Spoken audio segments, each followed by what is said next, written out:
Hello guys, welcome to Shikhar Agrawal Programming. Today we are studying with third video of operators in Python. So guys, in this video we discuss about logical operators and bitwise operators and what is Boolean algebra. So let's now moving on to the first slide. So आज का हमारा content है introduction to Boolean algebra, logical gates, logical operators, data representation in memory और introduction to bits, then bitwise operators, operators precedence chart. तो आज हम ये सारे टॉपिक्स कवर करेंगे इस वीडियो में. So let's now moving on to the second slide. Introduction to Boolean algebra. A computer and other electronic devices work on a system of circuits that we previously known that perform logical and arithmetic operation. तो computer electronic devices जो work करते हैं तो वो एक system circuit पर work करते हैं. एक सर्किट का पूरा सिस्टम होता है जिससे वो इलेक्ट्रॉनिक डिवाइस बनते हैं और कंप्यूटर बनते हैं. आपने फर्स्ट कंप्यूटर जो कि चार्ल्स बेबेज ने बनाया था वो आपने देखा ही होगा, कितना बड़ा था, कितने सारे उसमें सर्किट्स थे. वैसे ही उसमें हम कई सारे लॉजिकल और अरिथमेटिक ऑपरेशंस यूज़ करते हैं, मैथमेटिकल कैलकुलेशंस करते हैं. तो जॉर्ज बूल ने क्या किया, जॉर्ज बूल ने स्विचिंग सर्किट्स डिज़ाइन किए बाय बुलियन अलजेब्रा ताकि कंप्यूटर और फास्ट कैलकुलेशन कर सके और उसकी एफिशिएंसी और ज़्यादा बढ़ सके. तो देखते हैं ये आप इधर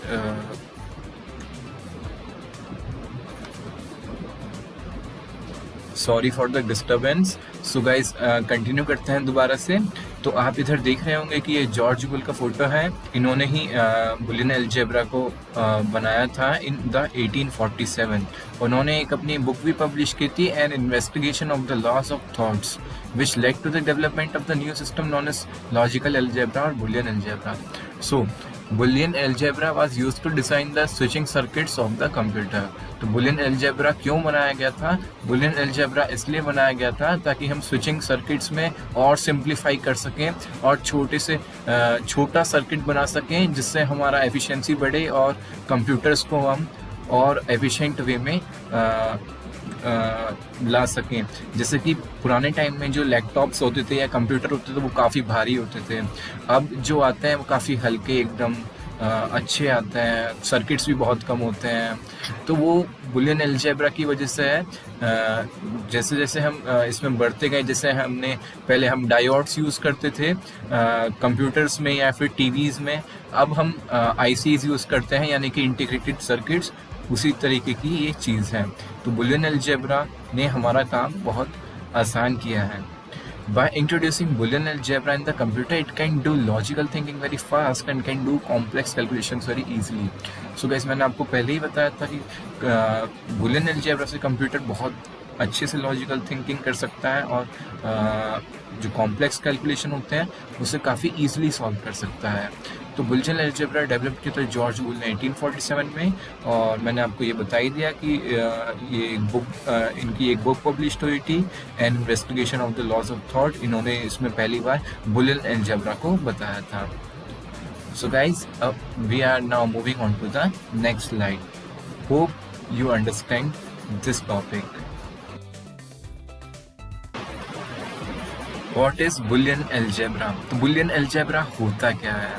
आपने अभी पीछे देखा बुलियन अलजेब्रा क्यों यूज़ करते हैं, क्या होता है. अब इस स्लाइड में देखेंगे ये चीज़ है क्या, इसका डेफिनेशन क्या है और इसमें क्या क्या चीज़ें आगे हम पढ़ने जा रहे हैं. So the algebra which deal with only two quantities. एक ऐसा अलजेब्रा जो डील करता है केवल दो क्वांटिटी के साथ. दैट इज़ आइदर ट्रू, या तो वो सही होगा या फिर वो गलत होगा, फॉल्स होगा. It's called Boolean algebra. So guys, algebra जो दो क्वांटिटी के साथ डील करता है उसे हम बुलियन अलजेब्रा कहते हैं. सो एक तो या तो ट्रू होगा या फॉल्स होगा. इसे हम 0 और 1 भी कहते हैं. अगर ट्रू होगा तो 1 होगा और फॉल्स होगा तो 0 होगा. ये हम सेकंड पॉइंट की बात कर रहा हूँ. The truth value true of Boolean algebra is denoted by 1 and the truth value of false algebra is denoted by 0. So guys, true की वैल्यू 1 होती है और फॉल्स की वैल्यू 0 होती है। ये आपको बहुत अच्छी तरीके से समझ लेना है, क्योंकि इसी से हम आगे पढ़ने वाले हैं और आपको पता चलेगा उसके बारे में। It result comes only in 2 values, either true 1 और फॉल्स 0। सो बुलियन अलजेब्रा का एक्सप्रेशन जब हम सॉल्व करते हैं तो 2 ही आंसर आएंगे, या तो ट्रू आएगा या फॉल्स आएगा, या 1 आएगा या फिर 0 आएगा। ये 2 ही कंडीशंस हैं अगर हम बुलियन अलजेब्रा को सॉल्व करते हैं। तो फोर्थ पॉइंट में हम जानेंगे बेसिक टर्मिनोलॉजीज जो हम बुलियन अलजेब्रा में यूज करने जा रहे हैं। फर्स्ट है हमारा लॉजिकल स्टेटमेंट। तो ये लॉजिकल स्टेटमेंट क्या होता है? The statement which can take only 2 values, either that is true और फॉल्स, और कॉल्ड लॉजिकल स्टेटमेंट। वो स्टेटमेंट जो केवल 2 वैल्यूज ले सकता हो, जो ट्रू है या फॉल्स है, उसे हम लॉजिकल स्टेटमेंट कहते हैं। दूसरा आता है लॉजिकल कांस्टेंट, जो रिजल्टेड वैल्यू है लॉजिकल स्टेटमेंट की। ध्यान से सुनिएगा, the resulted values of logical statement are called logical constant. There are 2 logical constant which are true और फॉल्स। तो जो मैंने आपको भी ट्रू और फॉल्स बताया, उसको हम क्या कहते हैं भाषा में? Logical constant. हम क्या कहेंगे ट्रू और फॉल्स को? Logical constant. और अगर तुम्हें लॉजिकल कांस्टेंट का डेफिनेशन ये है, the resulted values of logical statement are called logical constant. तो हमारे पास केवल 2 लॉजिकल कांस्टेंट है, ट्रू और false. So guys, third point है इस चीज का, बाइनरी वैल्यूड क्वांटिटीज और वेरिएबल्स। दोज वेरिएबल्स, ध्यान से सुनिएगा, those variables which can take only 2 values. वो वेरिएबल जो केवल 2 वैल्यूज ले सकते हैं, यानी कि ट्रू या फिर फॉल्स, उसे हम बाइनरी वैल्यूड वेरिएबल्स कहेंगे। वो वेरिएबल्स जो केवल 2 वैल्यू ले सकते हैं, उसे हम बाइनरी वैल्यूड वेरिएबल्स कहेंगे। मुझे लगता है आपको ये समझ में आया होगा। वैसे काफ़ी आसान है, और आपको कहीं दिक्कत आता है तो आप मेरे टेलीग्राम चैनल पे पूछ सकते हो या इंस्टाग्राम पे मुझे मैसेज कर सकते हो। So guys, now moving on to the next slide. Logic gate. Logic gate, a logic gate is an elementary building block of digital circuit and can perform logical operation and Boolean function on one or more binary inputs that produces a single binary input. So guys, logic gate क्या होता है? ये gate वो नहीं है जो आपके घर में लगा है, बिल्कुल भी नहीं। लॉजिक गेट क्या होता है? जैसे हम अभी बात कर रहे थे ट्रू और फॉल्स के बारे में, वैसे ही लॉजिक गेट जो होता है वो 0 और 1 पे, 0 और 1 वैल्यूज पे, जो कि हमारे लॉजिकल कॉन्स्टेंट्स हैं, उस पे वर्क करता है। और logic gate is an elementary building block of digital circuit. इसे इसलिए कहा गया है क्योंकि लॉजिक गेट से ही हम सर्किट डिजाइन करते हैं इलेक्ट्रॉनिक्स में। लॉजिक गेट पहला बिल्डिंग ब्लॉक है, यानी कि जैसे हम घर के लिए नींव खोदते हैं या फिर नींव बनाते हैं, तो वो एक पहला बिल्डिंग ब्लॉक होता है किसी घर का। वैसे ही लॉजिक गेट पहला बिल्डिंग ब्लॉक होता है किसी भी डिजिटल सर्किट का, जो लॉजिकल ऑपरेशन या बुलियन फंक्शन को 1 और मोर बाइनरी इनपुट्स के साथ और सिंगल बाइनरी आउटपुट को प्रोड्यूस करता है। यानी कि वो 2 या 2 से ज़्यादा इनपुट ले सकता है और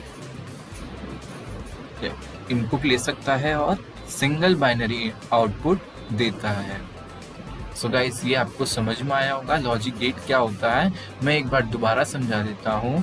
लॉजिक गेट एक एलिमेंट्री बिल्डिंग ब्लॉक है डिजिटल सर्किट का, जो कि हम सबसे पहले बनाते हैं, उसके बाद हम सर्किट डिज़ाइन करते हैं। और ये क्या करता है logic gate? Logical operation perform करता है और बुलियन फंक्शन एक इसका पार्ट है और हम इसमें 2 या 2 से ज़्यादा इनपुट ले सकते हैं, बट इसका केवल एक सिंगल आउटपुट होता है। अब मैं आपको इसे स्विच में समझाऊंगा। Switch, it is an electronic device which control the flow of current. तो स्विच में क्या होता है, जब हम स्विच ऑन करते हैं तो करंट की वैल्यू होती है 1। समझ रहे हैं आप? जैसे मैंने यहाँ बटन्स दे रखे हैं, जैसे ही मैं स्विच को ऑन करूँगा तो करंट की वैल्यू होगी 1 और वैसे होगी 0। तो होता क्या है कि जब हम इनपुट देते हैं तो 1 और 0 की फॉर्म में देंगे और जो आउटपुट आएगा वो भी हमारा 1 और 0 की फॉर्म में आएगा लॉजिक गेट्स में। सो ये आप समझ रहे होंगे। आपको ये नेक्स्ट स्लाइड में और क्लियरली समझ में आएगा जब आप एक बार ट्रुथ टेबल देखेंगे। सो हम इनपुट देते हैं तो 1 और 0 में देते हैं और आउटपुट भी जो हमारा आएगा तो 1 और 0 की फॉर्म में आएगा लॉजिक गेट्स में। सो गाइस, लॉजिक गेट 2 तरह के होते हैं, एक है फंडामेंटल गेट्स और एक है डेराइव्ड गेट्स। अब फंडामेंटल क्या होता है? फंडामेंटल मतलब आप ऐसे समझ सकते हैं जैसे मैं उसकी बात करूं किसी भी धर्म की, तो जैसे शिव जी हैं, विष्णु जी हैं या ब्रह्मा जी हैं, ये 3 जो हैं ये फंडामेंटल हैं। मतलब ये फंडामेंटल मतलब पहले से प्रेजेंट है, सबसे पहले से, जब कोई नहीं था। और उसके बाद जो इनके रूप हैं, जैसे विष्णु जी के रूप हैं कृष्ण जी, शिव जी के रूप हैं हनुमान जी, वैसे तो वो आते हैं डेराइव्ड, मतलब वो डेराइव्ड हैं उनसे। तो ऐसे आप समझ सकते हैं कि फंडामेंटल कौन है और डेराइव्ड कौन है। तो फंडामेंटल वो हैं जो पहले से हैं और डेराइव्ड वो हैं जो उनसे मिलकर बने हैं या उनका एक पार्ट है। सो आप एक ये इम्पोर्टेंट नोट जरूर पढ़ लीजिएगा। For understanding logical operators we have to study all the 3 fundamental gates, जो कि हैं एंड, और, नॉट, और एक डेराइव्ड गेट हम पढ़ेंगे इसमें, जॉर गेट, जिसे हम एक्सक्लूसिव और गेट भी कहते हैं। सो गाइस, आपको ये समझ में आया होगा। नहीं समझ में आता है तो आप दोबारा मुझसे रिक्वेस्ट करेंगे, मैं आपको समझा दूंगा। So now guys, moving on to the next slide. Logic gates 2. Fundamental gates. There are some basic gates which are not constructed from other gates. So कुछ मैंने अभी आपको डिस्कस किया था पिछले स्लाइड में कि फंडामेंटल गेट्स होते हैं जो हमारे बेसिक गेट्स होते हैं, जो हमेशा प्रेजेंट रहते हैं, जिससे अदर गेट्स डेराइव्ड होते हैं। सो गाइज, फर्स्ट गेट है and gate. This gate is like a mathematical multiplication and has 2 or more input signals. इसके पास 2 और 2 से ज़्यादा इनपुट सिग्नल हो सकते हैं, पर इसके पास केवल एक ही आउटपुट सिग्नल होता है और ये प्रोड्यूस आउटपुट 1 करता है जब सारे इनपुट 1 होते हैं। अगर एक भी इनपुट 1 नहीं हुआ तो ये 0 आउटपुट प्रोड्यूस करता है। तो आप अपने लेफ्ट साइड में देख रहे होंगे ट्रुथ टेबल में कि यहाँ पे इनपुट्स में जहाँ भी दोनों आउटपुट में 1 है वहाँ पे 1 आउटपुट प्रोड्यूस हुआ है, और जहाँ 0 है कहीं भी इनपुट में तो वहाँ आउटपुट 0 आ रहा है हमारा। तो ये ऐसे ट्रुथ टेबल होता है। अब आप A और B को स्विच समझिए और X को भी एक स्विच समझिए। तो A को मैंने क्लोज किया और B स्विच को मैंने क्लोज किया तो आउटपुट आया हमारा क्लोज। वैसे ही दूसरे अब उसमें समझते हैं कि हमने पहले A स्विच को क्लोज किया और B स्विच को ओपन किया तो आउटपुट हमारा आया क्लोज। फिर फर्स्ट स्विच जो कि A है उसको हमने ओपन किया और सेकंड स्विच को हमने क्लोज किया तो आउटपुट आता है हमारा 0। वैसे ही फोर्थ पे हम देखेंगे कि हमने फर्स्ट स्विच को ओपन किया और सेकंड स्विच को ओपन किया, तभी हमारा आउटपुट आ रहा है 1। तो ये एक मैथमेटिकल मल्टीप्लिकेशन की तरह हुआ कि नहीं। 0 इंटू 0 0, 0 इंटू 1 0, 1 इंटू 0 0 और 1 इंटू 1 1। सो गाइज, ये एक ट्रुथ टेबल है। ट्रुथ टेबल रिप्रेजेंट करता है इन लॉजिकल कांस्टेंट को इनपुट और आउटपुट की फॉर्म में। सो गाइस और गेट पढ़ते हैं अब। This gate is like a mathematical addition and has 2 or more input signals but only one output signal. It produces output 1 when any of the input is 1 and also produces an output of logic 0 if any of the input is 0. So guys or gate में भी ऐसे ही होता है, input हम लेते हैं और plus करते जाते हैं। जैसे 0 + 0 0 होगा, 0 + 1 1 होगा, 1 + 0 1 होगा और 1 + 1 1 होगा। ठीक है गाइस, ये एक मैथमेटिकल एडिशन की तरह काम करता है और इसमें हम आउटपुट 1 प्रोड्यूस होता है जब कोई भी इनपुट 1 हो। ओके गाइस, ये आपको समझ में आया होगा। अब हम चलते हैं थर्ड पे, जो कि है not gate. This gate is also known as inverter gate. It has only 1 input and 1 output signal. It is also called complement gate because it complements the input value. तो इस गेट में क्या होता है, ये इन्वर्टर गेट की तरह काम करता है, यानी कि अगर मैंने फॉल्स दिया तो ये ट्रू देगा और आउटपुट में, और अगर मैंने इनपुट में ट्रू दिया तो आउटपुट में ये हमें क्या देगा, फॉल्स देगा। वैसे ही अगर इनपुट में हमने अगर इसे 0 दिया तो आउटपुट में 1 देगा, और इनपुट में अगर हमने 1 दिया तो आउटपुट में ये हमें फॉल्स देगा। अब हम डिराइव गेट पढ़ेंगे, जो कि हमारा लास्ट गेट होगा लॉजिकल ऑपरेटर्स में, जोर गेट। अ जोर gate recognizes only those values of the input which have odd number of ones. तो इसमें क्या होता है, जिसमें ऑग नंबर ऑफ 1 होता है, यानी कि वो 2 पेयर जिसमें 0 और 1 हो इनपुट में, और यह 1 और 0 हो इनपुट में, तो ये उसे रिकॉग्नाइज करता है। Otherwise it will give 0 in the output. It is also known as exclusive or gate.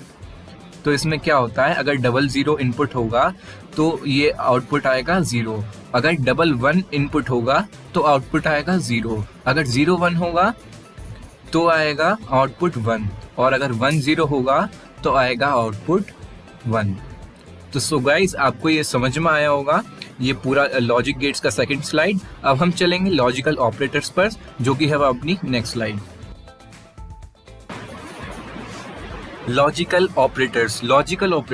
These operators are also known as Boolean operators. We can perform logical operation with these operators by using if and while keyword, and these are also used to combine one or more than one relational expression. तो ये जो logical operators है, जब हम coding करेंगे तो if और while keyword के साथ हम इसमें वर्क करेंगे। जो हम कंडीशन देंगे या एक्सप्रेशन देंगे तो हम इफ और व्हाइल कीवर्ड के साथ देंगे, जैसे कि अदर लैंग्वेजेस में भी होता है। तो बुलियन ऑपरेटर्स, अब हम पहला ऑपरेटर पढ़ने जा रहे हैं, जो कि है नॉट ऑपरेटर, और इसे हम कहते हैं negation. This operator operates on a single variable and also known as unary operator. This operator is also called complement and the symbol for this is, जो आप ये देख रहे हैं, यूनरी और डैश और ये सिंगल कॉमा, ये इसके सिंबल होते हैं। If the input is true, इसमें क्या होता है, अगर इनपुट ट्रू हुआ it gives false and vice versa. अगर मैं ट्रू देता हूँ इनपुट में तो ये फॉल्स हमें आउटपुट में देगा, अगर मैं फॉल्स देता हूँ इनपुट में तो ये हमें आउटपुट में ट्रू देगा। सेकंड है हमारा, और इसका सिंटेक्स हम देख लेते हैं, x नॉट y। हम इसे ऐसे लिखेंगे, x यानी कि 1 नॉट 2 या फिर x not y। So second है हमारा एंड ऑपरेटर, और इसे कहते हैं conjunction. This operator operates on 2 or more openings and operator is used to perform logical multiplication and the symbol for AND operator is dot. So AND operator में क्या होता है, इसका जो ऑपरेटर हम यूज़ करते हैं तो डॉट ऑपरेटर यूज़ करते हैं, या फिर AND लिख के भी हम इसे एग्जीक्यूट कर सकते हैं। तो ये इवेल्युएट ट्रू होता है अगर दोनों ऑपरेंड यानी कि दोनों इनपुट ट्रू हों। अगर दोनों इनपुट ट्रू नहीं होंगे तो ये फॉल्स रिटर्न करता है, और इसका सिंटेक्स होगा हमारा x एंड y या फिर 1 एंड 2, हम ऐसे यहाँ पे लिख सकते हैं। थर्ड है हमारा और ऑपरेटर और disjunction. This operator is used to perform logical addition and the symbol for this operator is plus. और हम और लिख के भी हम इसमें वर्क कर सकते हैं या अपना एक्सप्रेशन एग्जीक्यूट कर सकते हैं। It evaluates to true if either one of the operand is true, otherwise it return false. अगर एक भी इनपुट इसमें ट्रू होता है, यानी कि दोनों इनपुट्स में से एक भी इनपुट अगर ट्रू हो रहा है, तो ये हमें रिटर्न करेगा ट्रू, अदरवाइज ये हमें क्या रिटर्न करेगा, फॉल्स रिटर्न करेगा। इसका सिंटेक्स ऐसे लिख सकते हैं x और y या फिर 1 और 2। सो गाइज ये आपको समझ में आया होगा लॉजिकल ऑपरेटर्स, क्योंकि मैंने आपको पहले लॉजिकल गेट समझाए थे, वो भी बिल्कुल इसी की तरह है। तो उससे आपको ये रिलेट कर पा रहे होंगे कि नॉट, एंड और ऑपरेटर क्या होता है। सो गाइज ये आपको समझ में आया होगा। अगर नहीं समझ में आता है तो आप मुझे इस पे टेलीग्राम चैनल पे पूछ सकते हैं। So guys now moving on to the next slide. Data representation in memory or introduction to bits. We know that computers take input and process output. When we give instructions according to our requirement for solving of those instructions, we have three components which solve these instructions, namely central processing unit, that is also known as the brain of the computer, arithmetic and logical unit, which solves the arithmetic problem, and unit, memory unit or storage unit, where all the data or work is stored. सो होता क्या है कि जब हम computer इस्तेमाल करते हैं, computer वैसे एक इलेक्ट्रॉनिक मशीन है, तो हम उसमें इनपुट देते हैं, यानी कि अपना कमांड्स देते हैं या इंस्ट्रक्शंस देते हैं, और वो हमें आउटपुट, उन इंस्ट्रक्शंस को रीड करके हमें आउटपुट देता है। तो उस चीज़ को करने के लिए हमें कुछ चीज़ें चाहिए होती हैं, जैसे सेंट्रल प्रोसेसिंग यूनिट, जैसे कि उसका ब्रेन है, अरिथमेटिक लॉजिकल यूनिट जो मैथ्स की प्रॉब्लम सॉल्व करता है, जो अरिथमेटिक और लॉजिकल प्रॉब्लम्स हैं, मेमोरी यूनिट और स्टोरेज यूनिट जहाँ पे हमारे वो इंस्ट्रक्शन और जो कमांड्स हमने दी हैं वो स्टोर होती हैं, और जो हमारा वर्क हुआ है, आउटपुट है, वो स्टोर होता है।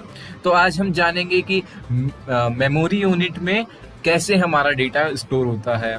सो हमारा क्वेश्चन ये है यहाँ पे आज, how our data is stored in memory unit. So in computers data is represented as combination of two numbers, that is 0 and 1. सो आपको पता होगा जो कंप्यूटर है वो हमारी भाषा तो नहीं समझता, जैसे हम इंग्लिश बोलते हैं, हिंदी बोलते हैं, गुजराती बोलते हैं, मराठी बोलते हैं, जो भी हम लैंग्वेज बोलते हैं वो कंप्यूटर हमसे डायरेक्टली नहीं समझता। कंप्यूटर उसे समझता है 0 और 1 की भाषा में, यानी कि लो लेवल लैंग्वेज में। हम जो बात करते हैं जैसे कि इंग्लिश में, हिंदी में, तो उसे हम कहते हैं हाई लेवल लैंग्वेज। हम उसे इंस्ट्रक्शन किस में देते हैं, हाई लेवल लैंग्वेज में, और वो समझता किस में है, लो लेवल लैंग्वेज। और लो लेवल लैंग्वेज को हम बाइनरी लैंग्वेज भी कहते हैं, जो कि 0 और 1 है। तो 0 और 1 हमारे बाइनरी डिजिट्स हैं जो हमारे मेमोरी में फीड होते हैं। अगर मैं अपना नाम लिखूं शिखर कंप्यूटर में और उसे मैं सेव करूं अपने कंप्यूटर पर एक फाइल में, तो वो कुछ 01010001 करके ऐसे सेव होगा, वो शिखर की तरह सेव नहीं होगा। तो सेकंड पॉइंट है इसका यही कि these two numbers are called binary digit or bits. हम जो ये दो नंबर हैं 0 और 1, इनको हम बाइनरी डिजिट और बिट के नाम से जानते हैं शॉर्ट लैंग्वेज में। A bit is the smallest unit of the storage of memory. Bit एक स्मॉलेस्ट यूनिट है स्टोरेज ऑफ मेमोरी। एक बिट को हम या तो 0 कहेंगे या 1 कहेंगे। वैसे ही जैसे निबल होता है, तो यहाँ पे मैंने फॉर एग्जांपल में दे रखा है एक निबल। तो निबल क्या होता है, 4 बिट्स का कॉम्बिनेशन हम निबल कहते हैं, जिसमें हम 4 बिट यूज करते हैं, वो निबल होता है। वैसे ही बाइट में 8 यूज करता है, 8 बिट्स। वैसे ही किलोबाइट में ऐसे ही बढ़ता जाता है, megabyte, terabyte, exabyte, zettabyte, petabyte. तो ये सारे बिगर कॉम्बिनेशंस हैं इन बिट्स के। वैसे ही इंफॉर्मेशन हम स्टोर करते हैं कंप्यूटर्स के अंदर। आई होप ये आपको समझ में आया होगा और अच्छा लगा होगा। तो चलते हैं अब अपनी नेक्स्ट स्लाइड। ऑपरेटर्स। सो बिटवाइज ऑपरेटर्स में क्या होता है, bitwise operators are used to performing bitwise calculation on integers. These are first converted into binary codes, यानी कि 0 और 1 में हम इसे पहले कन्वर्ट करते हैं और उसके बाद ऑपरेशन परफॉर्म होता है जो कि बिट बाय बिट चलता है। तो बिटवाइज ऑपरेटर आपको समझ में आया होगा, जिसमें हम बिट्स का प्रयोग करते हैं, यानी कि 0 और 1 का प्रयोग करते हैं। तो बिटवाइज एंड ऑपरेटर हम पढ़ने जा रहे हैं। It returns 1 if both the bits are 1 else 0. So and operator में क्या होता है, यहाँ पे मैंने ऑपरेटर इस इमेज में दे रखा है, राइट हैंड साइड इमेज में आप देखेंगे तो बिटवाइज एंड, और इसका एक्सप्रेशन भी दे रखा है, हम इसे कैसे लिखेंगे। So it returns 1 if both the bits are 1 else 0। ये आपके उसी की तरह है जैसे हमने लॉजिक गेट्स पढ़े थे या लॉजिकल ऑपरेटर्स पढ़े थे। It returns 1 if both the bits are 1 else 0। But इसमें एक चीज़ डिफरेंट है कि हम इसका जो सिंटेक्स है वो थोड़ा सा अलग है। जैसे इसमें हम एम्परसेंड यूज़ कर रहे थे, यहाँ पे हम AND यूज़ कर रहे थे, तो इसमें अलग है सिंटेक्स। तो बिटवाइज एंड होगा ये। It returns 1 if both the bits are 1 else 0। अगर दोनों बिट 1 होंगे तो ये 1 रिटर्न करेगा, वरना ये 0 रिटर्न करेगा। अब हम चलते हैं सेकेंड बिटवाइज और ऑपरेटर पर। It returns 1 if either one of the bit is 1 else 0। अगर कोई भी एक बिट 1 होगा तो ये आउटपुट में 1 एग्जीक्यूट करेगा, वरना ये 0 देगा। और इसे हम लिखते हैं ऑपरेटर 1 सिंगल लाइन ऑपरेटर 2। ऐसे हम इसे रिप्रेजेंट करते हैं, जो आप राइट हैंड साइड इमेज में देख रहे होंगे बिटवाइज और में। थर्ड है bitwise not operator. It returns one's complement of the number. तो ये कॉम्प्लीमेंट निकालता है बेसिकली, जैसे हम मैथ में निकालते हैं वंस कॉम्प्लीमेंट, टूस कॉम्प्लीमेंट, वैसे ही हम कंप्यूटर में जब निकालेंगे तो हम ये ऊपर एक छोटा ट्रायंगल इस्तेमाल करते हैं, बिटवाइज एक्सक्लूसिव और। तो ऑपरेटर 1 स्मॉल ट्रायंगल, ऑपरेटर 2, ऐसे हम इसे यूज करेंगे। वैसे ही फोर्थ है हमारा बिटवाइज XOR और exclusive or operator. It returns 1 if one of the bit is 1 and the other is 0 as return false. ये 1 देता है जब इसका कोई भी एक बिट 1 हो और दूसरा 0 हो, अदरवाइज ये कि हमें क्या रिटर्न करेगा, फॉल्स रिटर्न करेगा। सो बिटवाइज कॉम्प्लीमेंट हम बिटवाइज XOR में हम देखेंगे, एक्सक्लूसिव और में जो कि हमारा ये ट्रायंगल वाला है, तो इसमें ऑपरेटर 1 ट्रायंगल ऑपरेटर 2 करके हम लिखेंगे। बिटवाइज लेफ्ट शिफ्ट में क्या होता है, it shifts the bits of the number to the left and fills 0 on voids, right as a result. Similar effect as of multiplying the number with some power of 2। तो ये क्या करता है, bits को लेफ्ट में shift कर देता है by multiplying with the number with some power of 2। वैसे ही बिटवाइज राइट शिफ्ट होता है, it shift the bits of the number to the right and fills 0 on voids left, fills 1 in the case of a negative number as a result. Similar effect as of dividing the number with some power of 2. So ये भी बाइटवाइज right shift करता है। और जैसे कोई number है 0110, तो अगर हम उसे राइट शिफ्ट कराना चाहते हैं बिटवाइज, तो ये उस नंबर को क्या करता है, ये डिवाइड करता है by the power of 2 with some power of 2, जैसे कि इसमें लिखा है। सो ये आप इधर राइट हैंड साइड में पूरा चार्ट देख सकते हैं कि हम कैसे यूज़ करते हैं। और बस आपको ये समझ में आ ही गया होगा। तो चलते हैं हम अपने नेक्स्ट स्लाइड पर। Operator precedence chart. अब आप ऑपरेटर यूज करेंगे पाइथन में, तो कैसे यूज करेंगे आने वाले प्रोग्राम्स में, और जब हम ये ऑपरेटर्स यूज करते हैं तो इसका एक प्रेसिडेंस चार्ट होता है। अगर आप वैसा नहीं करेंगे तो आपका आंसर गलत भी आ सकता है, या मैं आपको कहूँ या आपको ड्राई रन करना है, क्योंकि कंप्यूटर तो अपना रिजल्ट परफेक्ट डिक्लेयर करेगा, पर आप अगर अपना ड्राई रन करते हो तो हमें ऑपरेटर साइंस का बहुत ज़्यादा ध्यान रखना पड़ता है। ऑपरेटर प्रेसिडेंस हमारा एकदम करेक्ट होना चाहिए। तो पहला है हमारा डबल एस्ट्रिक। डबल एस्ट्रिक को हम पावर या एक्सपोनेंशिएशन भी कहते हैं, तो ये पावर के लिए यूज़ होता है। सेकंड है हमारा यूनरी पॉजिटिव, यूनरी नेगेटिव और बिटवाइज नेगेशन। उसके बाद ये चीज़ आता है फिर एस्ट्रिक, स्लैश, फ्लोर ऑपरेशन और मॉड्यूलो ऑपरेटर। उसके बाद आएगा प्लस या माइनस, एडिशन और सब्ट्रैक्शन, लेफ्ट शिफ्ट और राइट शिफ्ट जो हमने अभी आपको पढ़ाया था। बिटवाइज एंड, बिटवाइज और ये उसके बाद आएंगे। Then comparison, double equals to, not equals to, and less than, greater than, less than equals to, greater than equals to, is not, identity operators जो हमने बताए थे आपको। फिर आएगा बुलियन नॉट लास्ट में, फिर आएगा बुलियन एंड जो हमने आपको पढ़ाया था, और फिर आएगा बुलियन और। सो गाइज ये हाईएस्ट से लोएस्ट जाता है। सो इस चार्ट को, दिस ऑपरेटर प्रेसिडेंट चार्ट हमें क्या बताता है, it tells us which operator are evaluated first. पहले हमारा कौन सा ऑपरेटर इवेल्युएट होगा। The precedence level is necessary to avoid ambiguity in solving the expression. So precedence level हमारा ये इसलिए necessary है ताकि हमारी गलती ना हो पाए जब हम कोई expression solve कर रहे हों, जो logical expression है या फिर जिसमें हम operators का इस्तेमाल कर रहे हैं काफ़ी ज़्यादा, तो वो expression गलत ना हो, इसलिए हम इस चार्ट का इस्तेमाल करते हैं। जैसे हम बॉड मास का रूल इस्तेमाल करते थे, या फिर डी मैस रूल इस्तेमाल करते थे, या वी बॉड मास रूल इस्तेमाल करते थे, ये बिल्कुल उसी की तरह है जो हम मैथ्स में करते थे। सो गाइस, ये आपको समझ में आया होगा, तो चलते हैं अब अपनी नेक्स्ट स्लाइड पर।